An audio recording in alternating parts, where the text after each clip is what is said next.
ఇలాగ వేసి కట్టేసిన పగ్గాలండి. ఇది మొన్నటిదాకా ఇవి ఉన్నాయండి. ఈ పక్కన చెరియారు ఊళ్ళు కానీ ఇలాగ వేసి 4 కలిసి పడగొట్టి చెప్పాలి. మన గోళ్ళు కూడా మొన్నటిదాకా ఇవ్వండి. గోళ్ళకి స్నానాలు ఉన్నాయండి. వాళ్ళు బలిబంధకంగా మానభంగం చేసేట్లా బతికించేసారండి గోల్డ్. కానీ ఇంకో గోళ్ళకి స్నానాలు కూడా ఉన్నాయండి.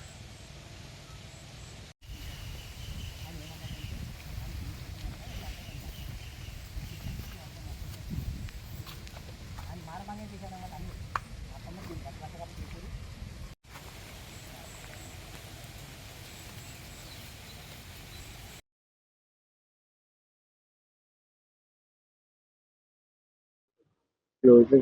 ఆ పగ్గం కూడా వచ్చేసింది.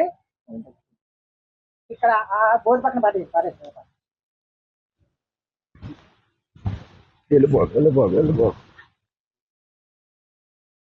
ఎలాగంటే అండి, గురవన్నాడు లోపల పాలు కట్టేసి లోపల కట్టేసి దాని దైవ ఆహారం వేసేసి వెళ్ళిపోయాడు. నల్లాటే లక్ష్వరం అనగా గురవన్నాడు వేరే వాళ్ళు అంటే ఏదో వాడు పాఠానికి పక్కన పట్టుకొచ్చింది. గురవన్నాడు నైటు అవి గంగా తాగినాడు కానీ మందు తాగలేదు కదండి. ఈ 4 కాళ్ళు కట్టేసింది. ఏదిని ఎత్తు చేసి మానభంగం చేసి పడగొట్టి మానభంగం చేసి వెళ్ళిపోతుంది. నేను తెల్లారి వచ్చేటప్పటికి ఏది ఇలాగ ఒంట్లాగా నాకు ఉనిగిపోతుందండి. ఆ తాడు కొత్తగా కట్టింది, బారుగా కట్టిన తాడు కొత్తగా కట్టేసానండి. తర్వాత చింగిచ్చి పశువుల దాటగారికి ఫోన్ చేసి రప్పించానండి. పశువుల దాటగారు వచ్చి వేరే వాళ్ళు ఇలాగా దాన్ని 4 పగ్గాలు కట్టేసి మానభంగం చేశాడు కనపడుతుంది. గోళీ తీసేశారు. ఏది 40 2 మాసాలు వెళ్తుంటే ఎందుకంటే లైన్లో పడదాం అని పశువుల దాటగారు వెయిటింగ్ చేస్తున్నారండి. ఇది మా గంజా కానీ మందు కానీ తాగిన వాళ్ళు పని చేశారండి. అది ఎంత సైట్ ఉందండి. ఆ సైట్ కాడికి వెళ్ళి 9 దాటి నైట్ 9 దాటిన తర్వాత అదే పని అండి. ఆ ఊరు కుర్రోళ్ళకి గంజాయి మందు తాగుతాం. 1 గంట ఇంటా కొంటాం. అక్కడి నుంచి ఇంటికి వెళ్తాం. అమ్మ నాన్న ఇంటికాడ రావాలి అడిగోలేదు. ఎక్కడికి వెళ్తారా మేము పట్టుబడికెళ్ళి పని చేస్తాం.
మూడో తారీఖు నైట్ అండి.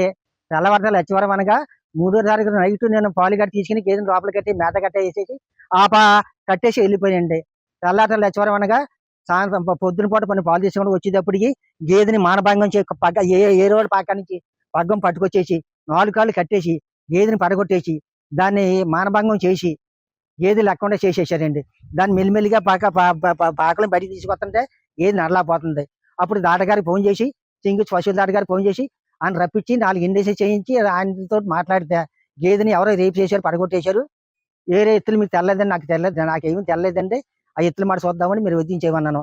దాటగారు 5 రోజులు ఇండేషన్ చేసి ఇంక అంతకంటే ఎక్కువ చేస్తే దాట మళ్ళీ పాలు ఉండవు, మీరు మాటేరు వెళ్ళి ఆ మాటేరు దాటగానే సమర్థించి హోమియోపతి మందులు పట్టుకొచ్చి వాడమన్నారు.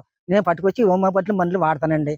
తర్వాత మా అబ్బాయి ఎవరు భీమవరం ఉంటే ఆ కౌరంపి 2 రోజులకి ఖాళీ లేక 2 రోజులకి వచ్చారండి. ఆదివారం నా స్టేషన్కి వెళ్ళి ఇలా జరిగిందని చెప్పేసి పోలీస్ స్టేషన్ కంప్లైంట్ ఇచ్చానండి. ఇచ్చినప్పుడు ఆదివారం వారం అయిపోయింది. నాకు ఎటువంటి సొందరం అందలేదు. అందకపోతే నేను ఆదివారం నాడు నేను ఒక పీటర్ గారి దగ్గరికి వెళ్ళి ఈ కాగితాలు పూర్తి చేసుకుని మన కలెక్టర్ గారి ఆఫీస్కి వెళ్ళి కలెక్టర్ గారికి అందజేశాను. కలెక్టర్ గారు అమ్మని వెళ్ళిపోయి నేను వచ్చి చూపిస్తాను, దాన్ని నేను పంపిస్తాను, పశువుల దాటగానికి ఈటీవీ నాది పంపిస్తాను. తర్వాత మనం నేను ఏం చేయాలని చెప్తానని కలెక్టర్ గారు. ఇప్పుడు రోజునండి ఇక్కడికి వచ్చి గంజాయి మంది అవి తాగుతున్నారండి. ఆ తాగిన వాళ్ళు పని చేసేని చెప్పి మాకు నిర్ధారణ వచ్చిందండి. తాటగారు చెప్పారండి. ఎలా నిర్ధారణ తాటగారు పిలిచామండి. ఆయన ఇలాగ 4 కాళ్ళు కట్టేసి ఇలాగంటుందోటే దాన్ని మానభంగం పడగొట్టి మానభంగం చేశారు. గోల్డ్ గడ్డకి ఇచ్చిన ఆనవాళ్ళు ఉన్నాయని చెప్పి దాటగారు నిర్ధారణ చేశారు. మాకు తోకలపూడి గ్రామం నుండి పిల్లి సీతారామయ్య గారు అనే ఆయన రైతు వాళ్ళ యొక్క గేదెని తన కమతం దగ్గర పాకలో కట్టేసి ఉన్న గేదెని ఎవరో గుర్తు తెలియని వ్యక్తులు దాన్ని కట్టేసి కొట్టి హింసించారని, అన్యాచురల్ ఎఫెన్స్ చేశారని చెప్పేసి ఒక పిటిషన్ అందింది. దాని మీద మేము స్థానిక వెటర్నరీ డాక్టర్ గారికి తెలియజేసి వాళ్ళ ఆధ్వర్యంలో ఆ గాయపడిన గేదెని పరిశీలించడం జరుగుతుంది. వచ్చిన వివరాలను బట్టి దానిపై ఎవరైనా అలా చేసిన వారిపై కఠిన చర్యలు తీసుకోవడానికి, చట్టపరమైన చర్యలు తీసుకోవడానికి మేము దర్యాప్తు చేసి నేరం చేశారు వాళ్ళని మీద కేసు నమోదు చేయడం జరుగుతుంది.